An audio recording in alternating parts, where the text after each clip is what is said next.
If customers want cybersecurity vendors to solve a problem, it should be clear how to market the solution. Unfortunately, too many vendors are marketing something buyers really don't care about. You're listening to Defense in Depth. Welcome to Defense in Depth. My name is David Spark. I'm the producer of the CISO series. And joining me as my co-host, it's none other than the wonderful Steve Zalewski. Steve, say hello to the audience. Hello, audience. That is his Johnny Carson golf swing right there. You just heard it.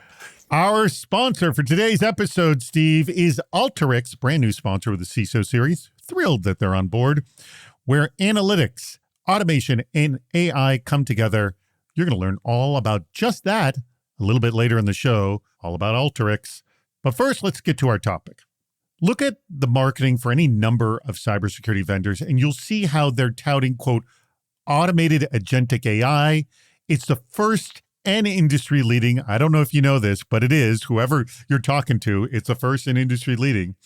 And making it to market first or winning awards doesn't answer the question of, can your product work in my environment for what I need it to do? Patrick Garrity of VulnCheck pointed out on LinkedIn that buyers only care, quote, about what problem you solve and if you solve the problem well. It seems kind of straightforward, Steve, but there's really a disconnect, isn't there? Yes, and here's why I would recharacterize is vendors solve a problem. That was great 5 years ago. What we need now is you need to own a problem that I care about. And when you make that transition, now we're having a today conversation. Well, helping us with today's conversation about this very topic is a gentleman I got to meet in person. We've had him on the show before.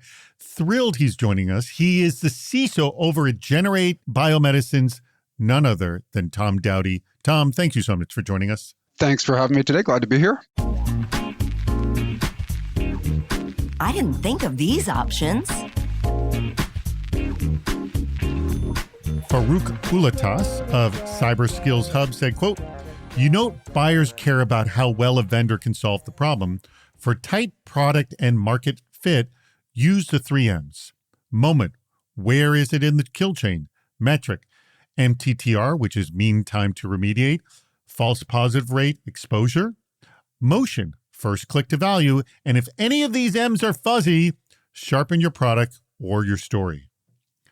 Marcel Velica of Eventbrite said, quote, every new startup or board and founder looks like they're just sprinkling some LLM fairy dust on top of their app and pitching it like it's magic. Implementation isn't just about adding AI to your roadmap and thinking your product is done. Like you said, Steve, it's about owning the complexity that comes with putting it in front of real users with real expectations in real time. So I think both of these quotes are very interesting in that they focus on how to do your marketing right and how to hit your buyer, which is kind of what you want to do, right, Steve? So I like the two quotes because they approach the problem from two very different perspectives. The first one I like because what is the metrics? How are you going to be measured for success? It doesn't make any difference what you're doing if the people that you're doing it for don't appreciate it. So I really like that one. The second one really comes back to, hey, there's 5,000 people now telling me that they can solve world hunger, but none of them are actually explaining what facet of the world hunger problem they own. And one way I look at it is when you go to Home Depot, you can hire all the temporary talent that's sitting out there. But how do I know which one is good at drywall? Because they'll all say they're great at drywall. And that's the agentic AI problem is we're creating virtual identities, but we really don't know if they can do the jobs that I need to have done. Tom, I'm sure you've been on the receiving end of these kinds of targeted and mistargeted pitches. What's your advice here? You know, constantly, day to day. And I think it really is true, the idea of if you look at those 3 M's, it's a rare pitch where all of them are cogent stories. So I think one lens that I use to try to peel back the onion across all 3 of those M's is what's really changed in your solution set that you attribute to your AI marketing. So is this really proprietary modeling? Is this really a new solution to an old problem? Or is it the new generation of buzzword? Like you've heard us talk before about how I hated the terms SASE or ZTNA because what did they really mean?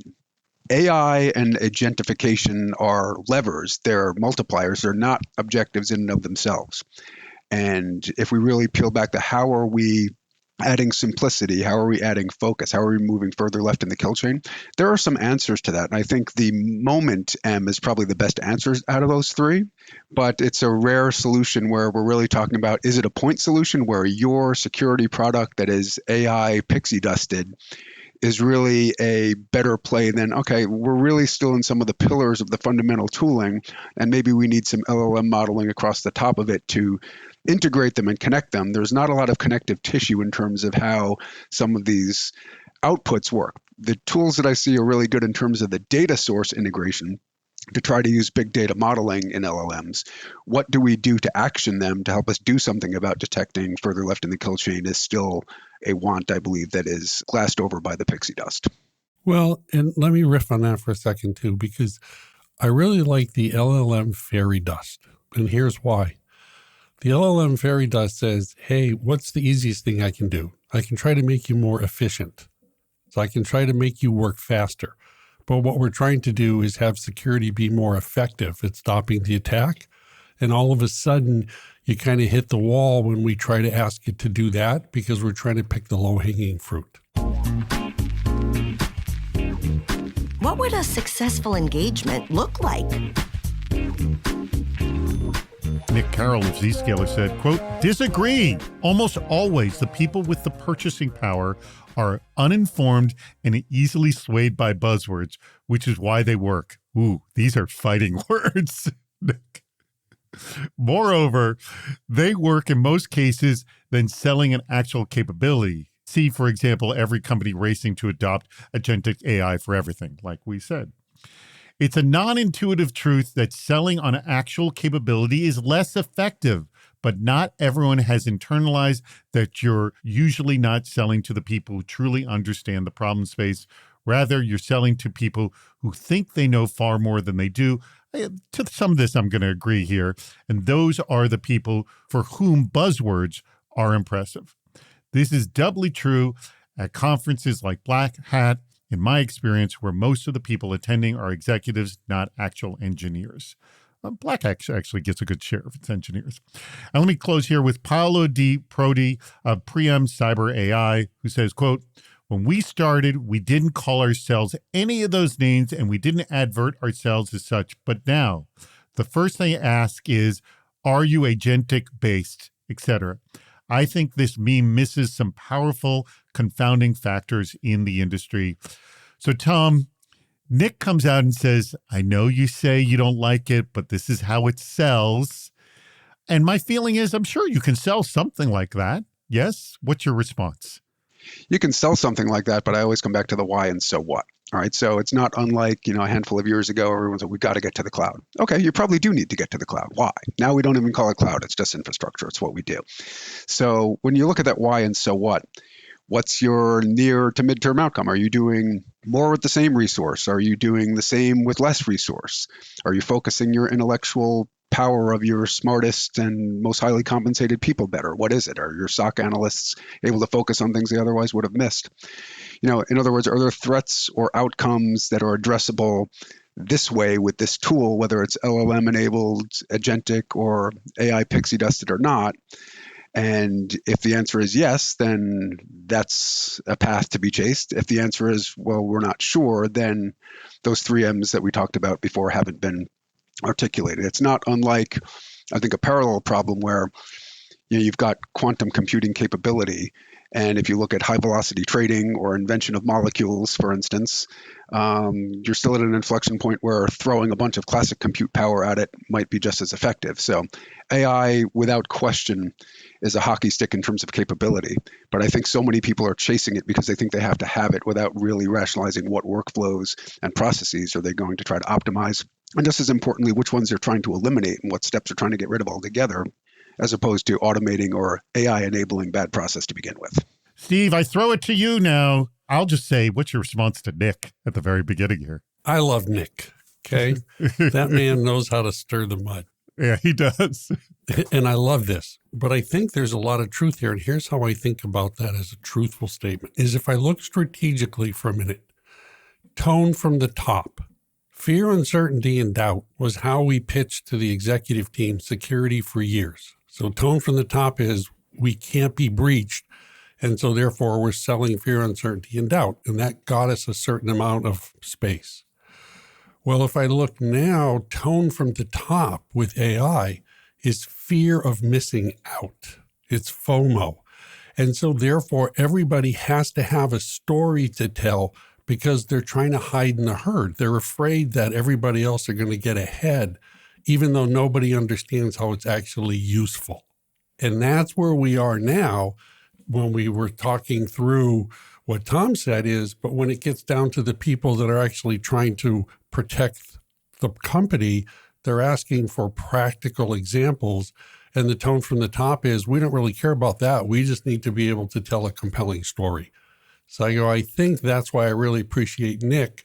And then when you get to Paulo and others, which is, okay, guys, but what can you really do for me?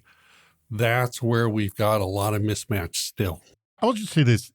Cyber marketing is not easy. I agree. It's very difficult in a single pitch line to tell your compelling story. And one of the games we've started to play on our show, Super Cyber Friday, is the game called Slogans Run, where we put the slogan out and you have to tell me which vendor has the slogan. It's very difficult, I must say, because honestly, you could interchange many of these slogans with a lot of different vendors. So I get there's the frustration of the buyer to want to know what it is right away. But then there's the frustration of the marketer saying, well, how do I write in just a handful of words something compelling that you're going to want to care about? Tom, I mean, you recognize this, yes? Yeah, and I think a lot of this is also a refresh of the question of who is the marketing geared toward? Are we pitching these products or are we on the receiving end of these products as CISOs or CIOs or CTOs or as business process owners or business risk owners? Now, that should be a continuum, but I think that it is more so than usual focused on the technical aspects of this is a tool that's taking advantage of these buzzwords and not really articulating the business problems they're trying to solve. To a degree, of course, that translation falls upon us as CXX technology people to translate for our stakeholders. But if anything, I'm seeing a decrease in the marketing toward the people who should actually care about the business process as opposed to the technicians helping them deliver the infrastructure and workflows to do it. See, and the bar's been raised too, because the way we did Pixie Dust is we did chatbots. Oh, we got LLM chatbots, so you can ask it any number of interesting questions. But that as the quick solution is kind of run its course. Now we're asking it for productivity around effectiveness, and that's much harder both to be able to characterize and to do. Who's our sponsor this week? That would be Alteryx. Organizations are moving fast to adopt AI, but most still struggle with a fundamental problem. They cannot explain how these systems make decisions. As AI agents begin acting inside business processes, CISOs must ensure not just security, but governance. The How to Trust AI ebook from Alteryx makes the issue clear. Without explainability, lineage, and visibility into the data powering AI models, teams cannot verify or audit outputs, and this stalls adoption and introduces risk. Now, that risk grows with agentic AI. These systems perceive, decide, act, and learn inside enterprise environments. If you cannot trace which data an agent accessed, how it was transformed, or why it took a specific action, you cannot put it anywhere near compliance workflows, customer-facing decisions, or operational controls. Alteryx solves this problem with its AI data clearinghouse. It turns raw, siloed inputs into governed, AI-ready data and provides complete transparency across the entire pipeline. You can see where data came from, how it was prepared, and what logic was applied. You can even inspect an agent's reasoning after the fact and enforce guardrails to keep actions within approved boundaries. That's pretty powerful. For CISOs, this transforms AI from an opaque risk into a controllable, traceable, auditable capability. This sounds pretty awesome. So to learn how an AI data clearinghouse helps you govern the machines, visit Alteryx. Their website is Alteryx.com. And let me spell that for you. It's Alteryx.com. Alteryx.com. And when you go, let them know you heard about them from the CISO series. What else are we missing? Thomas Griffiths of Trend Micro said, quote, I'd extend the parity to any cybersecurity company with external financial pressures, not just startups. It's a sad reality when blind investor-pleasing strategies dictate messaging and customer engagement. I get the sense that this also goes to sales as well. Marketing and sales get this pressure. This reckless approach undermines authenticity and poorly reflects the principles most cybersecurity professionals uphold. And Steve Burkholz of Heritech America said, quote, we also don't care how much funding you raise in Series 1, 2, etc. We are buying products, not stocks. If you talk more about funding than you talk about what your product does, I'll just pass you by. Oh. You know, the funniest line I ever heard about that was, I don't care that you got a loan. Like, nobody cares. If you don't mind listing for me, Steve, announcement about funding, patent pending, proprietary, agentic, like these are things that you hear. Add any more that I'm missing there. Well, you'll hear their moat, right? Which was, what is the moat against anybody else doing what they do? So it's kind of similar to patents is here's the mode of technology, or here is the mode of innovation that is going to make it very difficult for anybody else. And then the other one that you'll hear too is we're fundamentally disrupting the market. And that's a VC term. They want a vendor that disrupts it. Yes. And they think by saying it, that's enough. Well, that's just it, because somehow we're supposed to now want to buy that technology because we want to ride the disruptive service. Disruptive isn't good. It is from a VC perspective because they're looking at how this is a $1 billion company. Okay? And you go, I get it. But just because you have $100 million in the bank doesn't mean you know how to build a product. And I think there's an awful lot of empirical evidence that shows giving a smart kid a lot of money does not result in a good product.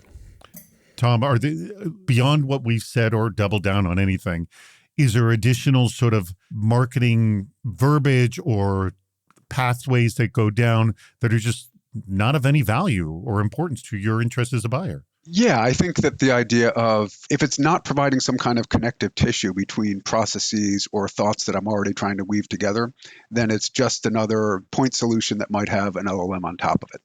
And if you're talking about the investment piece, I could take a step back and say there's almost inevitably, I would say absolutely inevitably, an AI bubble, if you will, if you look at the investment that's gone into very like ideas that are not differentiated in a lot of cases. Now, there's a glass half full to that as well. If you look at the number of conversations I have with VCs and PE firms that even I don't have any formal relationships with, that'll reach out to have those colloquial conversations about, well, how is this tech positioned? Are they marketing it against a problem that's actually an itch that needs to be scratched? And, I'll make up a number, but the ratio is probably 8 to 2 out of 10 where I've seen it before and it's not really a great idea, or it may be a little bit of a differentiated idea, but you're just marketing it based upon the fact that it's AI and a buzzword. I think the ones that are most differentiating that probably can ride out that bubble better than others, and I'm generalizing, are the likes of not point solutions, but aggregators themselves. I'm thinking of things like, I don't mean aggregating data, but aggregating use cases, not to call out individual examples, but think of something like a Glean that for enterprise search just provides a tableau for internal users to identify thoughts and processes and searches across data and processes that they're already struggling with internally today without saying, we're here to do A, B, or C specifically. That flexibility affords application across multiple point solutions as opposed to trying to put the pixie dust down in one particular hole where the square peg might not fit.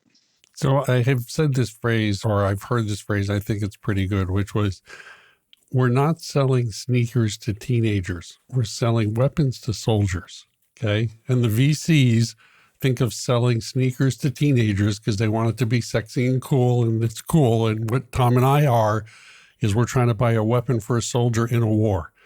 And that is the dichotomy on one way where I say at a very coarse level, you can see now what happens with these quotes about what the VCs are interested in versus what the practitioners are interested in. Yeah, we're trying to invest in capability, not a predetermined end result looking through a straw. What do most people think it is? And what's the reality?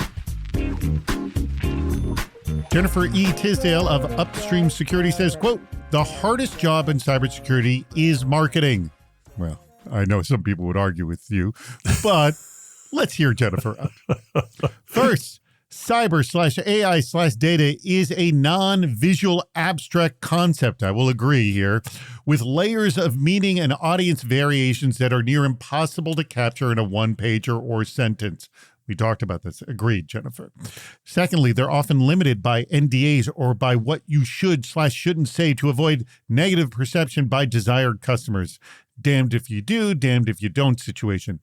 Every tech company needs better storytellers to add to marketing and sales, in my opinion, but marketing on its own is a tough gig. Much respect to those tasked with the job. All right. So I will agree with Jennifer. It is tough. We acknowledge it's tough. I don't know if it's the hardest job in cybersecurity, but it's tough. Tom, I think you respect that it is hard to market this, given what Jennifer has said and what we have said as well. But maybe you can say what you've heard from a vendor that really resonated, that got to you quickly. Is there anything? Well, I'll put it this way. On one hand, marketing as it's traditionally viewed, I don't think is the hardest job in cybersecurity, but of course I'm biased. But the best marketing pitch is one that appeals to how it's going to help me with my internal marketing. And what do I mean by that? This is really accelerated by the AI pitch, for instance, because we've kind of been negative nannies here, but there are wild benefits to many of these tools for our application developers, in our case, that generate for our scientists, et cetera. But with it comes some incremental risk and pragmatic view of those, and helping us tell the story of not just here's how this is going to get you from 0 to 100 miles an hour in 5 minutes, and you're not even going to know the difference, which isn't really reality. But let's talk about the realistic incremental exposures or realities that you're going to have to deal with in some cases as a result of implementing my tool. That's a really hard thing for marketers to get their arms around, because it's kind of like they're stabbing themselves in the eye by doing that. But we're going to get there anyway. So the earlier we start talking about those things, the better off we'll be. So a couple of practical examples. We already have agents in place. Let's use the example of coding agents, and there are some really good ones out there. Some of them are starting to do some really interesting things, like I'm going to write code for the person who's using me as an agent, or maybe even another agent is sponsoring me as an agent to do this. And I'm going to do things like reconfigure or start or stop services or optimize my operating environment for my code. Other things running in the environment I don't know about, be damned. Those are things a marketer will never tell you, but they're things we need to control for when we use these tools. So that pragmatic view of here's how we can help you deal with the realities of, or at least define the realities that business stakeholder probably aren't thinking about, but that CISO or CIO and CTO in the middle are thinking about. That's never in stage one of the marketing pitch, and it would really be helpful if it is, so that we don't have to pull it out in stage 3 or 4. All right, Steve, maybe if you could isolate to a moment you got sort of that marketing pitch that you thought actually hit it. So you're going to hear me say this right all the time. How does it sell more jeans? For those you don't know, Steve used to be the CISO over at Levi Strauss. In looking at the specific pitch, to answer your question, I'll go, but here's where I'm coming from. Security, from an engineering standpoint, is a non-functional requirement. Non-functional. It doesn't sell more jeans. Okay. It doesn't build something. It protects something. So it's very hard to sell a non-functional requirement. I characterize it as it's like brushing your teeth. It's a hygiene thing that everybody argues it's a good idea and you should brush your teeth, but we're all very terrible at consistently doing it. And then when we go to the dentist the week before, we're all brushing our teeth and flossing. There's a very clear, I think, association of that's the way we look at it. The way I looked at it when I came in is I had a vendor say, okay, here's how I'm going to protect the brand. Here is how this cybersecurity is going to protect your brand, like your e-commerce site. That was a very clear use case. The second one was, and I used to say, people are the weakest link. We make mistakes. And so the security awareness teams were coming in and simply saying, here is how we're going to up the protection of your workforce against social engineering attack, which is the hardest thing to stop because people are the weakest link. I was like, oh, you nailed it. So those are two examples. That is an excellent close to this very discussion. Thank you very much, Mr. Steve Zalewski. And now I'm going to ask you, Tom, we come to the point of the show where I ask you, take a look about all these wonderful quotes I gave you, even the one of Nick's, and tell me which quote was your favorite and why. I would gravitate toward the last, around the hardest job in cybersecurity is marketing. But again, I'll double down on the idea that I think of that as the internal marketing. We always say it's easy to buy products. It's easy to throw money at the problem. But if you don't understand really what you're trying to make efficient and why, then articulating that to your stakeholders, the purse string holders, whether that be elsewhere in the C-suite or at the board, that's hard. So the idea that we're talking pragmatically about the downsides versus the upsides, that's always there. But I think that even when many CISOs do that internal marketing, they are thinking about how to do better what they're already doing. And the positive to all of this AI marketing is if you kind of blow the smoke out of the room and try to think about what those differentiated tools can do, it really becomes more of a discussion of how you can do what you wish last year you were able to do that maybe you can do next year. I think that's really hockey sticking in a way that if we're careful about this, we're going to get great benefit out of. So a couple of things have come up. One is we've done episodes where we talk about, what would get you to rip and replace and, put a new solution in. And you realize it's very painful to rip and replace. So if you can literally test that as best as possible and literally have the guideline on how to rip and replace, that'd be great. And the more that you can show how to implement and to show where the hiccups could be, because not everything's smooth, that would be great. And I've started to hear from vendors that they're literally building teams to just do that. Steve, I'm going to throw it to you. Your favorite quote and why?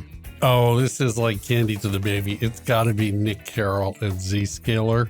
Nick, just to remind everybody, Nick is the one we taunted a little bit here because he starts with disagree. He says, mentioning AI, agentic AI, and all this kind of stuff, it works because people buy and don't know what the heck they're talking about. And the reason why I took Nick's, because it said, people with purchasing power are uninformed and easily swayed by buzzwords. And that was what I got back to, which is right now, AI and the fear of missing out at the senior levels is a legitimate concern. And so what we have to do is acknowledge that while what we're trying to do is show our executives why security is important, we need to step away from that. We need to appreciate what we have to do is show the business case where security has a role to play. And I think that is what he's kind of leaning into and what I want to end my comment on. Very good point. And by the way, we appreciate Nick's comment a lot. We love that. We love it when we get comments that poke the bear, and that totally did poke the bear. We appreciate it.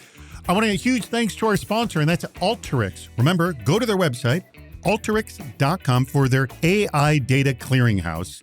This is pretty darn cool, pretty darn powerful. Help you advance your AI initiatives much faster. Alteryx.com. Alteryx.com. Go check them out. And by the way, when you do, let them know you heard about them on the CISO series. Tom, it was a pleasure to run into you in New York. We got to see each other in New York. And kudos on your fairly new gig, I think, at Generate Biomedicines. Yes, you haven't been there that long, have you? Almost 2 years now. Time flies. Well, then, excuse me, I'm completely wrong. Or just over 2 years. Yeah. So congrats. Are you hiring over there at Generate Biomedicines? We are. Generate is certainly growing and advancing new molecules and technologies into the trial space. And in particular, I am in the market for a principal security architect, a principal enterprise architect. So an applied architecture role, someone who is a designer, a visionary, but is also not afraid and is looking forward to getting their hands dirty and their fingers dirty on keyboards. I'd love to talk to them. You cover all the keyboards with mud. Is that what you do? Yes, that's what we do. I'm assuming that job listing is up on the website on Generate Biomedicine? It will be shortly. It will be shortly. By the time this episode airs, I'm sure it will be up there. That's probably safe, yes. Yes. By the time this episode airs, it will be up there. And by the way, Tom's LinkedIn profile will be linked to from this blog post episode. So I'm assuming it's okay for people who see the position to reach out. Yes? Absolutely. Yes. Thank you. Awesome.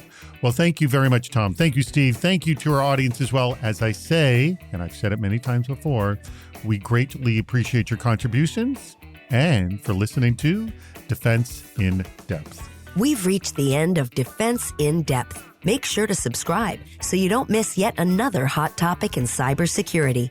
This show thrives on your contributions. Please write a review, leave a comment on LinkedIn or on our site, CISOseries.com, where you'll also see plenty of ways to participate, including recording a question or a comment for the show. If you're interested in sponsoring the podcast, contact David Spark directly at david@cisoseries.com. Thank you for listening to Defense in Depth.